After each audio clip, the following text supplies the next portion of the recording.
G'day everyone, welcome to another edition of Craps Down Under. So I realised last session we kind of struggled to get any profit. I think we made 21 bucks, which is a pretty lousy profit outcome. It was a fairly difficult session. I called it the washing machine because we were going left and right, up and down. No, we weren't able to get anywhere.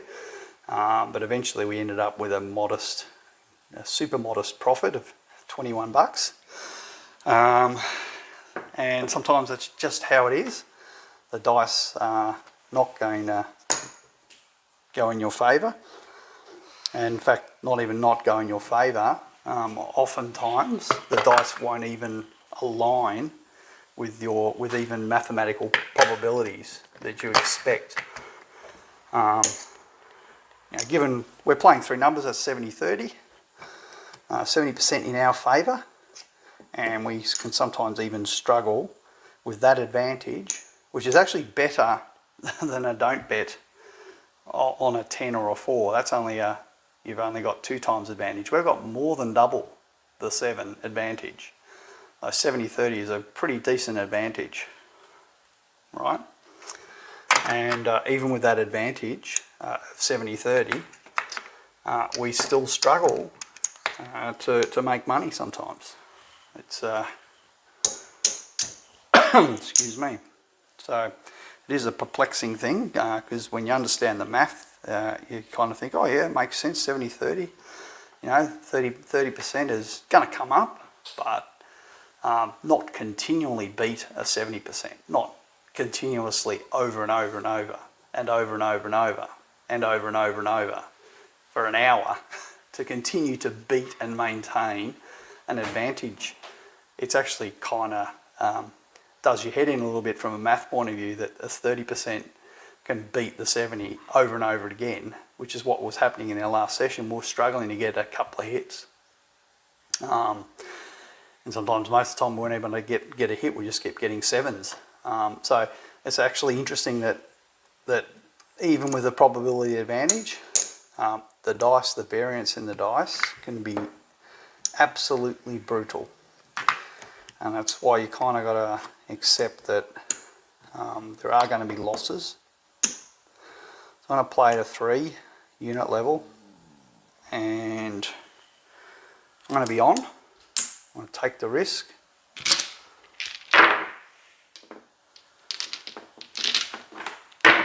Alright, so I've got 2 dice here. So take the risk. So I've got 3 unit level, so that's a reasonable amount of risk on the table, right? We've got 50, I think it's $51 of risk.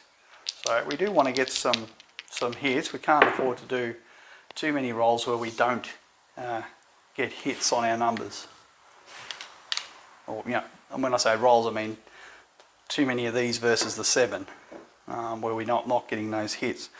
But fortunately, we have got a hit this time, so we've got, what I said, 18, so that pays 21. So I am going to do a press.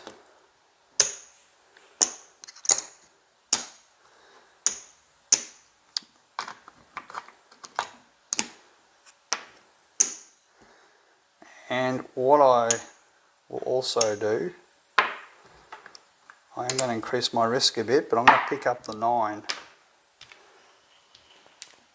Alright, so it gives us a little bit, oh, and I forgot to set the point. I believe it was the 8. Got the 5. Alright, so we don't get paid as much because I spread us on the 9, the 5 and the 9. But we do get pick up 21. And that kind of pays for that other bet. So I am just going to rack that. Now remember, we have more than a 70% advantage now, right? We have 10, 4, 4. We've got 18 versus 6. So we're 3 times. Remember, if you're on a don't bet on the 10, you're only at a 2 times advantage. We're at a 3 times advantage against the 7. And the 7 prevailed. Why is that? 3 times doesn't matter. We're 3 times the advantage, doesn't matter. That's what I'm saying. Sometimes the math is irrelevant. It's just irrelevant to what happens in the session, because the session is just going to go any which way. The dice will go all over the place. Doesn't matter how much advantage. You could have been on every single combination of bets. Doesn't matter. The 7's going to come up more often and still destroy whatever advantage you might think you've got. So I'm going to go up to, change this in. Right, we go up to a bit higher level, and I'll be working. Alright, dice out, got a 5. Alright, that pays us 35. And I'm going to press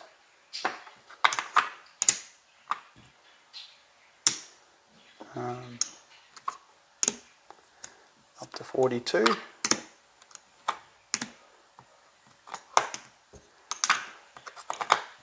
So I'm hoping our 70% advantage at some point, I better mark the point, at some point is actually going to be worth something.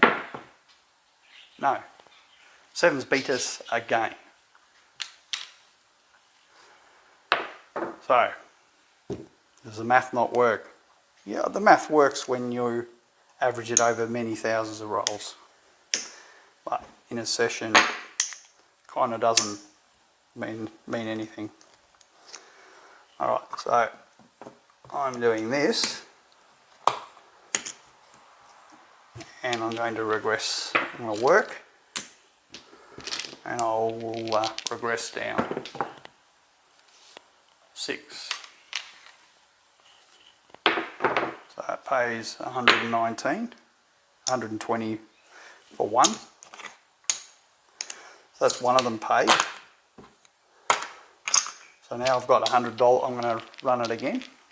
And in fact, no, I won't. What I'll do, I will stretch this across a little bit more. So I'll go back up to this level. I need to get some more greens. Alright. I'm going to pick up a few more. And I might even pick up these outsides, the 20. So I'll buy them basically.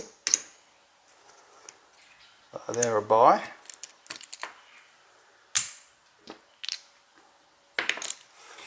Alright, so we're hoping we can at least get something. Now, we did hit the, was it the 8? Alright. Of course it's not even going to roll a box number. Okay, midnight. 9. Awesome, we got one. Okay, so 35.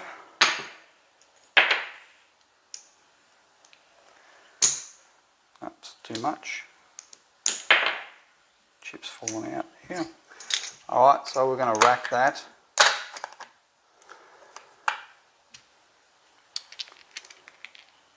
We got a couple of hits. 4. Alright, so I'm going to pay 40 for 1.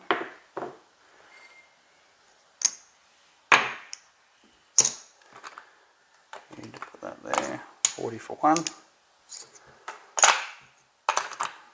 Do need to kind of get back some cash. There's our 300 there. Alright, one more roll, and then I'm just going to pull us right down to minimum. I've got an 8. Okay, that's another 35. Alright, so let's see where we're at. Colour that one up for a black. 300 back there.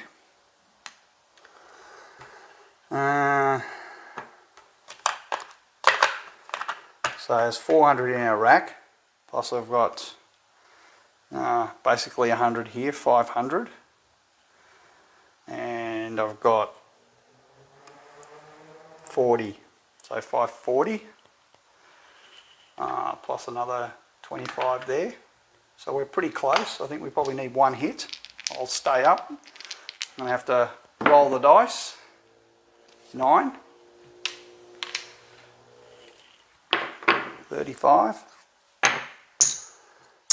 Alright, so let's see where we're at.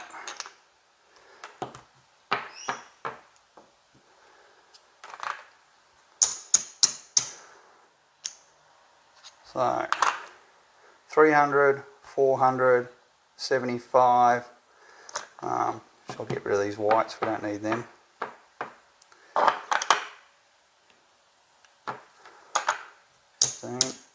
Okay.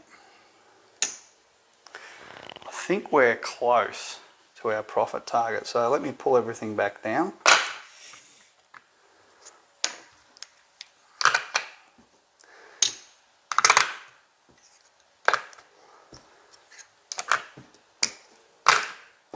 So there's 300.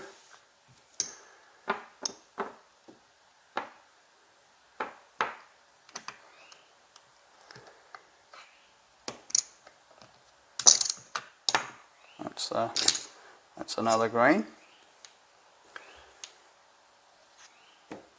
Alright. So, took some ballsy moves.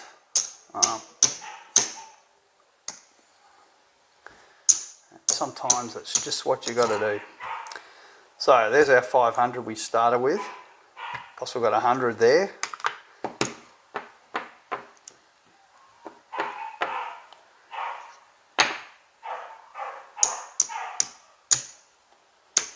Right, 120, 30, 40, 3. So 143, we've made we're just shy of the 30% that we needed, but that's okay. Let's colour all this up now. What we've got here, got enough for another 25. Excellent. There we are. So we've got 300, not quite there. 375, 378. So, oh, hang on. Need to take this one back, don't I? That's 100 there. I was thinking, well, why aren't we at our target? We should have been at our target. There we are. All right. 400. We got another $400 bankroll. So there's 1, 2, 3 of them. So I was making 425. There we go. So 425 and $3. You can treat that as a tip, I guess. In Australia, we can't tip dealers. It's just not allowed. But in your country, do what the custom is, I guess. All right, let's roll this out for fun.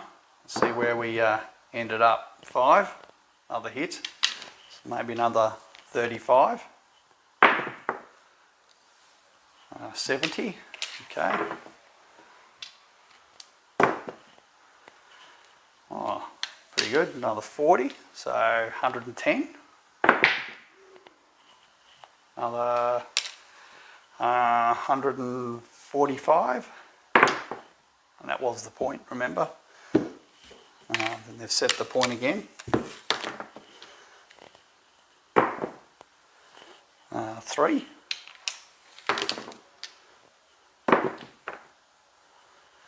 If we're still up, that's another 35. So that's another 100 or 180 could have made. Another 40, so 220. So it was a long roll. 8. Oh, I've lost count now. Let's just roll it out. Wow. So we did pull our parachute a bit too soon, but you just never know. 10. So they're hitting everything. They're just smashing it. So this is the one hand. Seems like we endure all the pain of 2 sessions of pain, and then finally we got our 7. So anyway, a bit of fun there. I'm happy that we got there. I had to take some pretty extreme risk. I did put basically, I put it on the line. We had a little bit left, but I put a large chunk on the line to make that hit, and then I spread out across the board. So it did pay. Is it always going to work? Absolutely not. But I felt that at some point we had to get some hits here on the inside. So I thought, well, let's give it a go. So yeah, it's just the way the game is. The math is the math, but the way the game plays out is you can kind of park the math at the door often. Just the way the variance in the game and random rolls, it often doesn't matter what your advantage is. It's can still come unstuck. And anyone who knows this, you play the iron cross, you're effectively covering every number but 6, which is the 7, right? And you struggle to win even on an iron cross,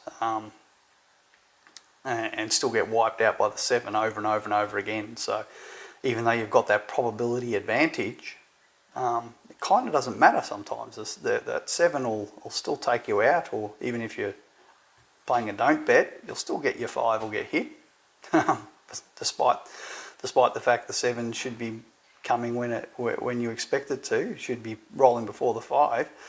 It'll often, invariably I find, I'll still hit my point over and over again. So anyway, I took some risks there. So it's probably the biggest risk I've taken in our sessions so far, was taking that there. It was a fairly bold move, but I was prepared to put it on the line. I do have the backup, these guys, so it's not the end of the world. It's a setback, absolutely, but that's why I'm building these. I'm building these bankrolls so that one bad session doesn't wipe us out. But I can tell you, I don't think if we hadn't played, made some bold moves, and we'd have just played timid, we probably wouldn't have got out of the hand or and finished the session as quickly.